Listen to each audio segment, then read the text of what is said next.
Приветствую всех зрителей телеканала «Якутия-24». С вами Марфирина Алексеева в программе News on Air. Сегодня я расскажу о секретах общипки дичи от якутян, о Николине дне, о том, что такое саилык и для чего он все-таки нужен. Также покажу один из методов сооружения засидки для охоты и еще о многом другом поговорим сегодня вместе с вами. Давайте приступим. Наверняка вы заметили, что социальные сети Якутии вчера весь день были заполнены фото и видео праздничного блюда утиного супа. А все потому, что 22 мая в республике отмечают Николин день. По якутским поверьям, с этого дня наступает лето. В Якутии этот праздник появился с приходом русских и принятием христианства в день святителя Николая Чудотворца. До Николина дня хозяйки затевали генеральную уборку, вытряхивали пыль, убирали мусор, накопившийся за зиму. Прошлогоднюю траву сжигали, и дым от костров покрывал все селения. Таким образом выполняли обряд очищения. Традиционно в этот день готовят оладьи, саламат и, пожалуй, самое главное блюдо, без которого не празднуют Николин день – это утиный суп. В Якутии сезон охоты ждут с особенным трепетом. К этой поре охотники уже приносят первые трофеи – это утки. Сейчас продолжается охота на гуся. Важное приспособление для удачной охоты – это засидка. И тут уже кто на что гораст. Сейчас мы вам покажем способ сооружения засидки от якутского блогера Вячеслава Романова. Основу передвижной засидки соорудили из старых сухих жердей и досок. Под основу пола также в центре положили жердь, а сверху застелили доски. На основу засидки накинули брезент и закрепили все это мебельным степлером. Для маскировки сверху можно накинуть траву или тальник. Все, засидка готова.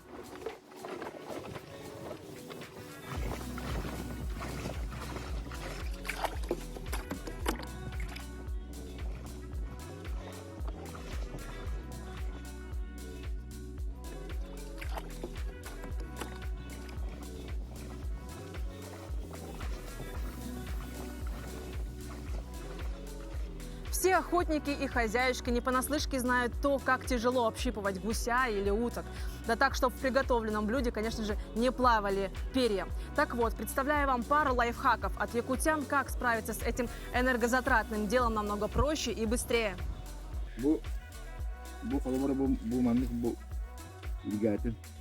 Вот, например, это я уже общипал. Если вы хотите, чтобы было очень чисто, без остатков, то нужно взять утюг, залить в него воду для пара и, приложив материал на утку, прилаживаем утюг и ошпариваем секунд 10.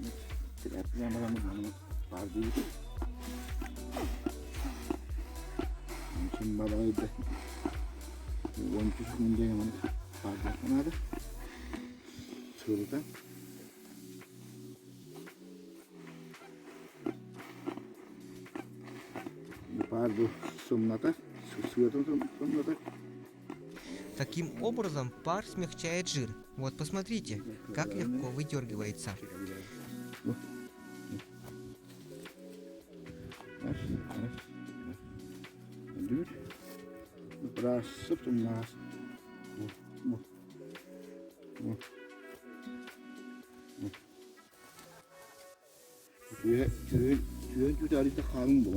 Самая плотная часть — это грудка. Здесь надо попарить дольше.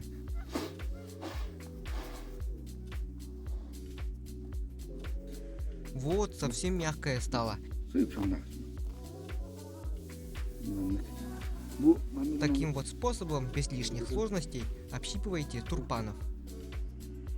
А это очень простой метод от хозяюшки. Она продемонстрировала, что утку можно легко очистить, просто поместив ее в воду.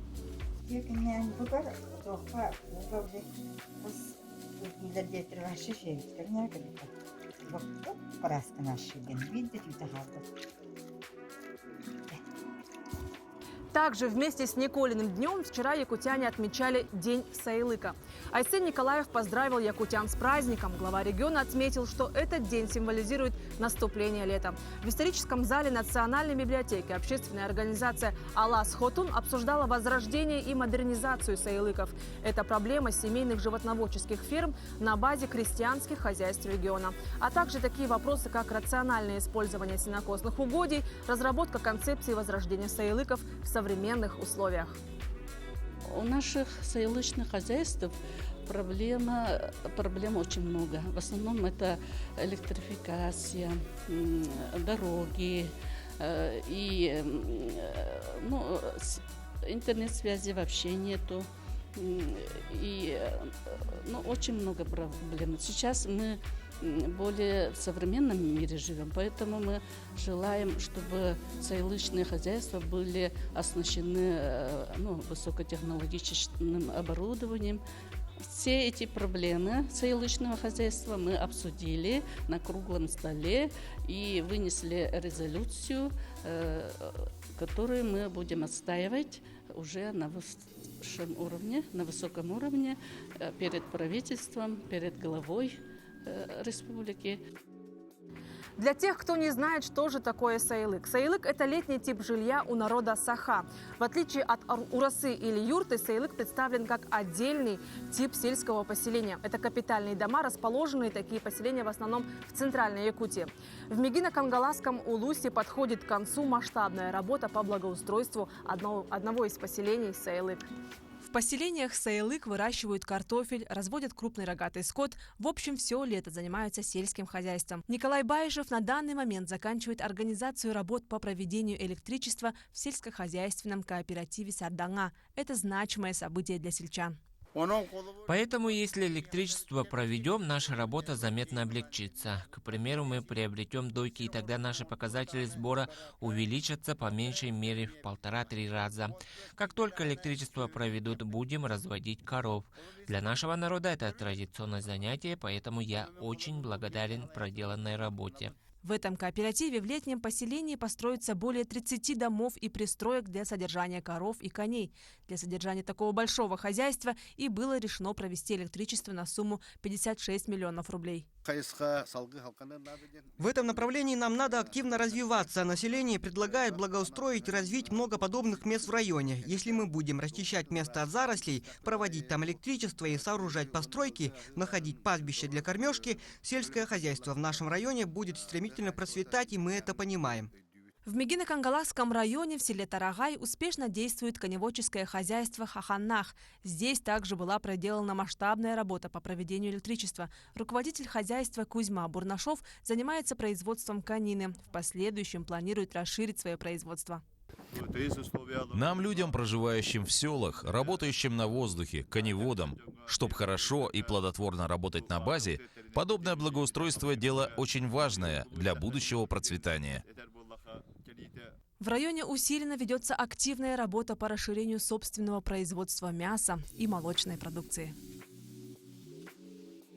А вот в Хабаровске солдаты уже отметили Исех. Делегация представителей Усть-Майского, Амгинского и Аймяконского районов совместно с представителем Комитета солдатских матерей Якутии Марией Емельяновой при поддержке правительства республики по Дальневосточному федеральному округу организовали Исех для солдат. Мероприятие прошло с соблюдением всех обычаев и традиций. Были и культурные элементы алгыс, асохай и спортивные состязания, такие как хапсагай, масс-рестлинг.